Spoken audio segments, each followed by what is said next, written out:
Hello students, welcome to this present segment.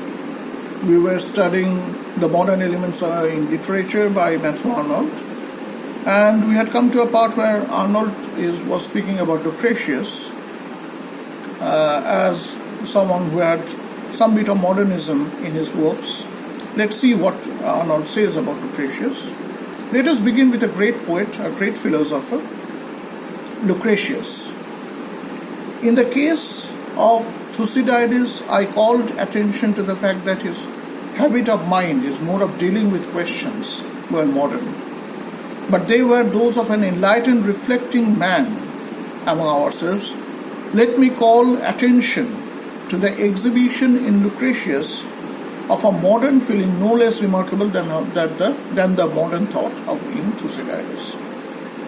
So Thucydides is modern in being open. Lucretius is modern according to Arnold in another sense. In fact, we come a little later.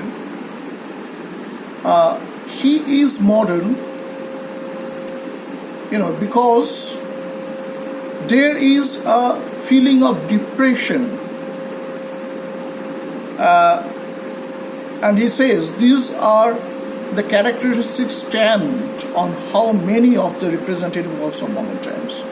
Now you must bear in your mind the fact that for Arnold, a modern representative work is a Victorian work, what we call a Victorian work.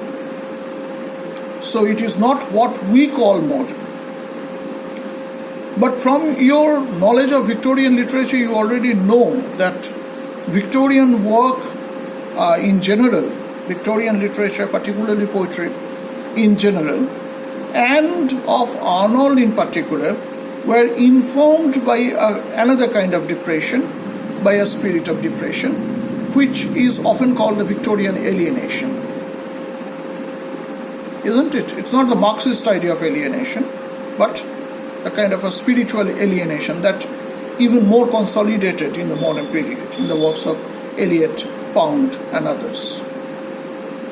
So when Arnold, this has to be borne in mind, that when Arnold is talking about modernism, he is talking about what we call Victorianism, and alienation is a very important aspect of Victorianism, of the Victorian worldview, particularly in poetry, particularly in Arnold as well. If you read Dover Beach, we get a very, that is a very good example of that. And, Arnold considers that modern, of course not in the sense Thucydides is modern, but modern because this is an element that is often reflected in modern poetry. In poetry, which to Arnold was modern. Now let's get some reference on Lucretius. Lucretius, the poet that Arnold talks about, is Titus Lucretius Carus, the Roman poet and composer of the epic De Rerum Natura. Actually, the name means on the nature of the universe. And as you read through this epic, you will be struck by two very important features of it. The first is something that Arnold has already located. It's a dim and depressed view of the world, of social strife and political violence of the world that it depicts. Okay? It's a very depressed view of the world. And what comes out resultantly is a kind of recourse to a kind of hedonism, so to say, an Epicurean view of life. See, Arnold quotes at length from Lucretius. A man rushes abroad, he says, because he is sick of being at home, and suddenly comes home again because he finds himself no whit easier abroad. He posts as far as his horses can take him to his country seat, When he has got there, he hesitates what to do, or he throws himself down moodily to sleep and seeks forgetfulness in that, or he makes the best of his way back to town again with the same speed he fled from it. Thus everyone flies from himself.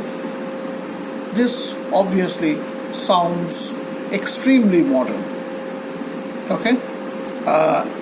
It reminds me of Tagore's lines, Hethanai, Hethanai, Onno Kotha, Onno Konokhane. Man being, continuously discontented with his own state of status quo, with his own state of affairs. So, this is what he calls the disease of most modern societies. And it is in this aspect that Lucretius is modern. But Lucretius is modern, but he is not adequate. The paragraph that comes after this particular this paragraph bearing the quotation begins with this rhetorical question. Yes, Lucretius is modern, but is he adequate? And how can a man, now he actually, obviously we know that he does not consider Lucretius as an adequate reflector of the times.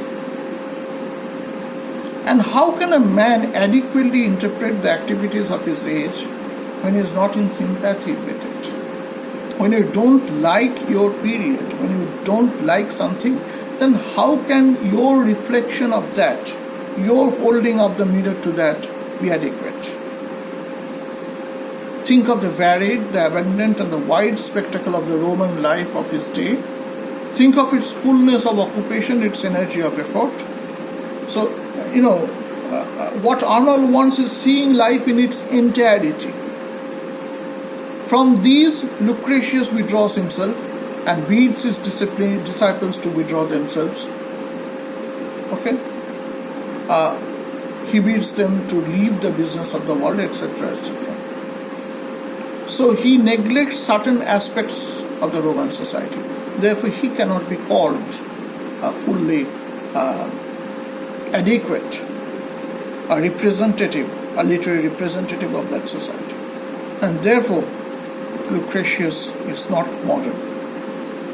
Though he has some points in community with what Arnold regards to be modern literature, but still he cannot be called modern because his reflection of his contemporary society lacks totality, lacks the aura of entirety. And then he passes over to another poet. I pass to Virgil. I pass to Virgil, to the poetic name which all poetical names has perhaps had the most prodigious fortune. The name which Dante for the Middle Age represented the perfection of classical antiquity. And you remember in Divina Commedia, it is Virgil who is showing Dante the way. Okay, so it's a kind of a Virgil is a kind of a role model, a kind of a father figure for poets like Dante and Petrarch. The perfection of classical antiquity Virgil does not represent. But far be it from me to add my voice to those who have decried his genius. Nothing that I shall say is or can ever be inconsistent with the profound, almost affectionate veneration for him.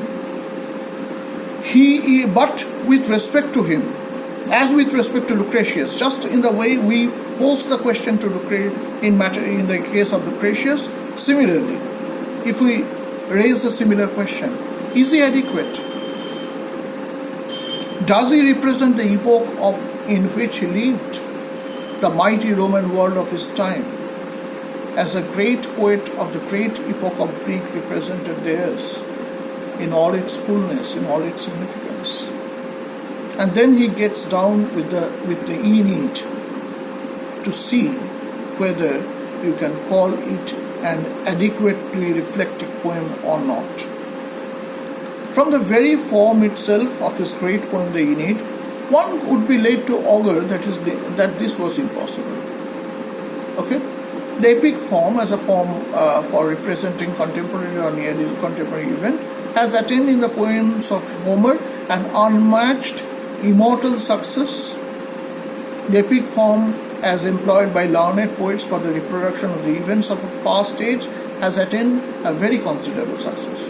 But for this purpose, for the poetic treatment of the events of a past age, the epic form is less vital form than the dramatic form. This is his opinion, that the dramatists who similarly interpreted the mythico-historical period, the events of the past age, were much more powerful than people like Virgil, who were practicing in the epic form.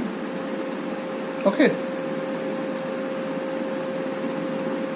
The great poets of the modern period of Greece are accordingly, so he would actually prioritize these poets, the poets in the sense that the playwright poets.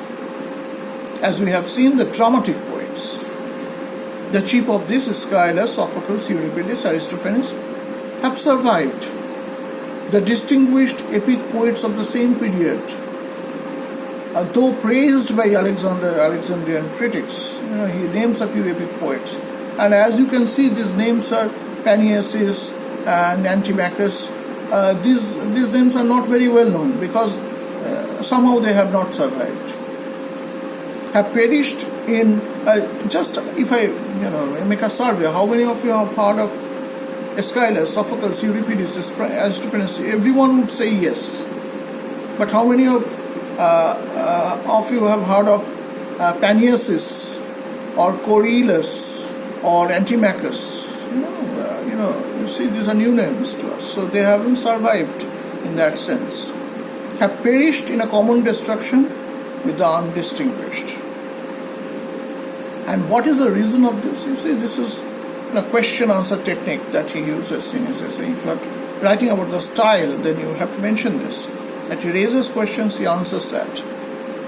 And, actually makes this essay a little bit, it deals with a very higher element in literature, but he brings it down with this question-answer technique. He makes it pedestrian to some extent.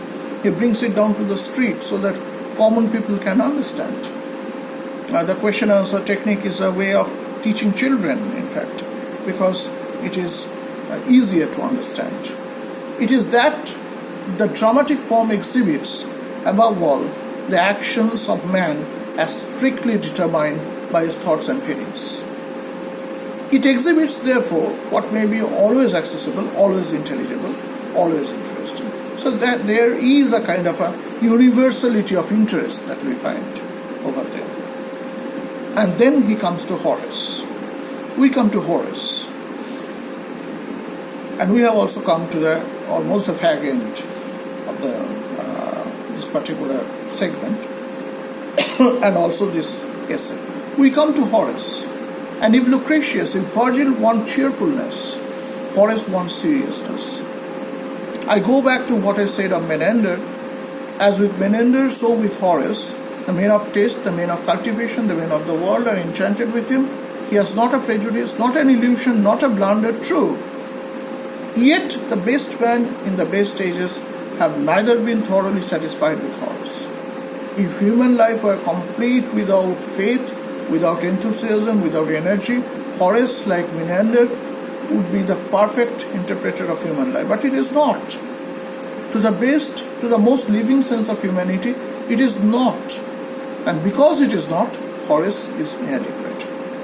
Pedants are tiresome, men of reflection and enthusiasm are unhappy and morbid. Therefore, Horace is a skeptical man of the world, and he has a kind of a skeptical attitude, a kind of a satirical attitude. While in Lucretius, in Virgil, the attitude is of a depressed kind. Okay.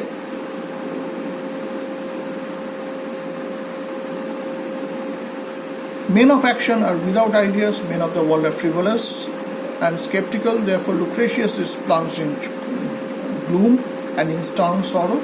So hard, nay, so impossible for most men is to develop themselves in their entireness, to rejoice in the variety. So this totality of life he finds absent in in Lucretius, in Virgil, in also in Horace. And they have taken figments of life, fragments of life, but not in the totality. Okay.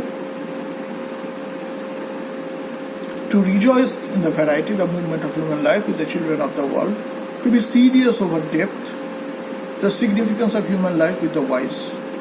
Horace warms himself before the transient fire of human animation and human pleasure while he can, but is only serious when he reflects on the fire must go out. So you see, the moment, of course, he talks about mutability and all, he is serious. For nature, there is renovation. The quotation that's given over there has been translated by Arnold himself. For nature, there is renovation, but for man, there is none.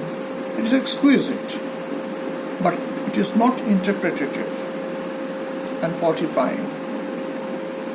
He was only serious in matters of mutability, otherwise he has a light-hearted manner. That is what he wants to say. So we come to the last two paragraphs, and we will read that in the entirety. In the Roman world, then, we have found a highly modern, deeply significant and interesting period, a period more significant and more interesting because fuller than that of the great period of Greece, but we have not a commensurate literature. We don't have a matching literature. When it comes to prosperity of that literature of a period, it is there in the Roman period, much more than the Greece, but not a matching literature. In Greece, we have seen a highly modern, a most significant and interesting period, although on the scale of a less magnitude than importance at the great period of Rome, but then coexisting with the great epochs of Greece. So he once again comes back to his own, almost justifying his own Hellenism. There is what is wanting in that of Rome, a commensurate and interesting literature. So it is in Greek literature that we find the greatness of the age being counterpointed by a Greek literature, a literature that can take in the life in its entirety, not in its chosen sections. The intellectual history of our race cannot be clearly understood without applying to other ages, nations and literatures the same method of inquiry which have been imperfectly applying to what is called classical antiquity. But enough has been said perhaps to establish the absolute, the enduring interest of Greek literature and above all the Greek poetry. So here he indirectly tells us his object. To establish the absolute, the enduring interest of Greek literature. His object as a Hellenist. Okay? But what he doesn't perhaps realize he has done is he has given us the key of comparative literature. He has stressed on in a very early phase of development of that particular stream of literature. In fact, this is the germination. He has stressed on the necessity of comparison. And he has also pointed out that a proper age which is quite prosperous, worthy of attention, should be counterpointed by a literature that is also total, adequate, and worthy of attention. Now that ends our study of Antoine's essay on the modern elements in literature. If you have any questions, you can put it in the comment box. I'll get it, and we can discuss that later. Thank you, students. Thank you very much.